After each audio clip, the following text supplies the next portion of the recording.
আমাদের পার্শ্ববর্তী দেশ যারা বিভিন্ন সময় গত 16 বছর ধরে বাংলাদেশের রাজনীতি এবং বাংলাদেশের নির্বাচনে বারবার হস্তক্ষেপ করে গিয়েছে। এবারের নির্বাচনকে ঘিরেও তাদের নানান তৎপরতা আমাদের চোখে পড়ছে। তাদের একজন কূটনৈতিক বলেছেন যে 11 দলীয় জোট ক্ষমতায় ভোট চুরি ছাড়া যেতে পারবে না, অর্থাৎ তারা স্পষ্টভাবে একটি দলের পক্ষে অবস্থান নিয়েছেন। গত 16 বছর ধরে তারা ফ্যাসিবাদের পক্ষে অবস্থান নিয়েছেন। আমাদের ভাই শরীফ ওসমান হাদি সে ভারতীয় আধিপত্যবাদের বিরুদ্ধে লড়াই করে শহীদ হয়েছেন। আপনাকেই বলছি, ইন্স্যুরেন্স করলে সিটিতে সুরক্ষা পাবেন নিশ্চিত। আসসালামু আলাইকুম প্রিয় 14 গ্রামবাসী, আজকের এই ঐতিহাসিক জনসভায় আমরা উপস্থিত হয়েছি 11 দলীয় জোটের পক্ষ থেকে।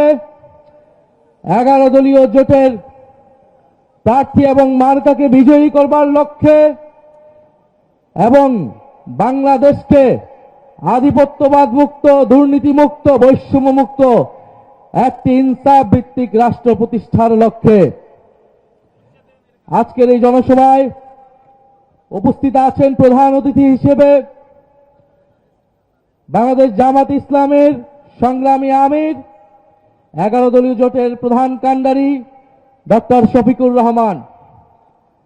আরো উপস্থিত আছেন আজকের এই জনসভা যাকে কেন্দ্র করে আজকের এই জনসভার সম্মানিত সভাপতি বাংলাদেশ জামাত ইসলামের সংগ্রামী নায়েবে আমির ডক্টর আব্দুল্লাহ মোহাম্মদ তাহের ভাই। ডক্টর আব্দুল্লাহ মোহাম্মদ তাহের ভাই 5ই আগস্ট পরবর্তী সময়ে ঐক্যমত্য কমিশন থেকে সেই সংস্কার প্রক্রিয়ার থেকে এই 11 দলীয় জোট গঠন পর্যন্ত কঠোর পরিশ্রম উনি করেছেন। তার অক্লান্ত পরিশ্রম এবং চেষ্টার ফলে বাংলাদেশে সংস্কার প্রক্রিয়া এবং জুলাই সনদ গণভোটের দিকে গিয়েছে এবং এই 11 দলীয় জোট আজকে একত্রিত নির্বাচন করতে পারছে। আজকে এই 14 গ্রামের জনগণ প্রতি আমাদের আহ্বান থাকবে, আপনারা ডক্টর সৈয়দ আব্দুল্লাহ মোহাম্মদ তাহের ভাইকে দাঁড়িপাল্লা মার্কায় ভোট দিয়ে জয়যুক্ত করে সংসদে পাঠাবেন। তিনি সংসদে গিয়ে শুধু 14 গ্রামের জন্য নয়, সারা বাংলাদেশের মানুষের পক্ষে কথা বলবেন, সংস্কারের পক্ষে কথা বলবেন। প্রিয় জনগণ, প্রিয় 14 গ্রামবাসী, একটা কথা স্পষ্টভাবে মনে রাখতে হবে, এই নির্বাচন কোনো বিচ্ছিন্ন ঘটনা নয়। এই নির্বাচন জুলাই গণ অভ্যুত্থানের ধারাবাহিকতা। জুলাই গণ অভ্যুত্থানের মধ্য দিয়েই, হাজারো শহীদের রক্তের মধ্য দিয়েই আমরা আজকে নির্বাচন করে গণতন্ত্রের দিকে যাওয়ার আকাঙ্ক্ষা করতে পারছি। অনেকে মনে করছে এটা একটা বিচ্ছিন্ন ঘটনা, এটা একটা সাধারণ নির্বাচন, এটা গত 16 বছর তাদের লড়াইয়ের ফসল। যারা এটা মনে করছে তারা ভুল ভাবছে, তারা গণ অভ্যুত্থানকে অস্বীকার করার চেষ্টা করছে। জুলাই গণ অভ্যুত্থান হয়েছিল ফ্যাসিবাদ এবং আধিপত্যবাদকে মোকাবেলা করে এক নতুন ইনসাফ ভিত্তিক বাংলাদেশ প্রতিষ্ঠার লক্ষ্যে। কিন্তু আমরা দেখছি আমাদের পার্শ্ববর্তী দেশ যারা বিভিন্ন সময় গত 16 বছর ধরে বাংলাদেশের রাজনীতি এবং বাংলাদেশের নির্বাচনে বারবার হস্তক্ষেপ করে গিয়েছে। এবারের নির্বাচনকে ঘিরেও তাদের নানান তৎপরতা আমাদের চোখে পড়ছে। তাদের একজন কূটনৈতিক বলেছেন যে 11 দলীয় জোট ক্ষমতায় ভোট চুরি ছাড়া যেতে পারবে না, অর্থাৎ তারা স্পষ্টভাবে একটি দলের পক্ষে অবস্থান নিয়েছেন। গত 16 বছর ধরে তারা ফ্যাসিবাদের পক্ষে অবস্থান নিয়েছেন। আমাদের ভাই শরীফ ওসমান হাদি সে ভারতীয় আধিপত্যবাদের বিরুদ্ধে লড়াই করে শহীদ হয়েছেন।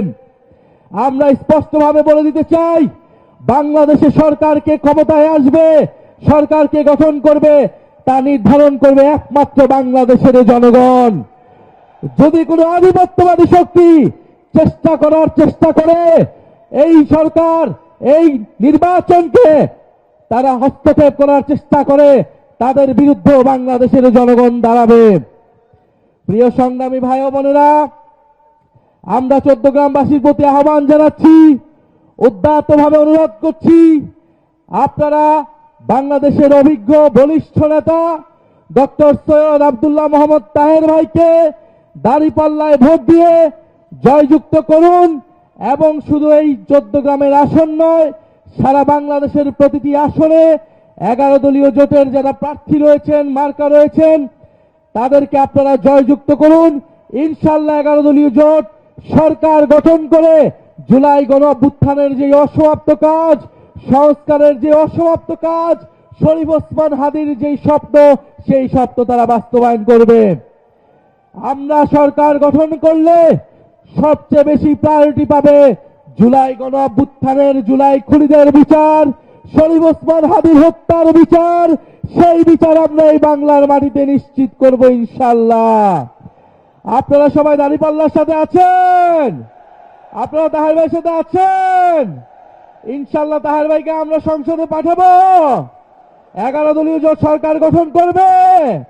ইনশাআল্লাহ 11 দলীয় জোট সরকার গঠন করবে এবং 11 দলীয় জোট যেই প্রতিশ্রুতি জনগণের সামনে দিয়েছে, সংস্কার বাস্তবায়ন করবে, জুলাই সনদ বাস্তবায়ন করবে, দুর্নীতিমুক্ত, বৈষম্যমুক্ত, আধিপত্যবাদ মুক্ত একটা ইনসাফ ভিত্তিক রাষ্ট্র, সাম্য, মানবিক মর্যাদা ও ন্যায় বিচারের রাষ্ট্র আমরা ইনশাআল্লাহ প্রতিষ্ঠা করব। 47 থেকে 71, 71 থেকে 24 ঐতিহাসিক সকল লড়াইকে ধারণ করে আমরা বাংলাদেশকে সামনের দিকে নিয়ে যাব। ইনকিলাব জিন্দাবাদ।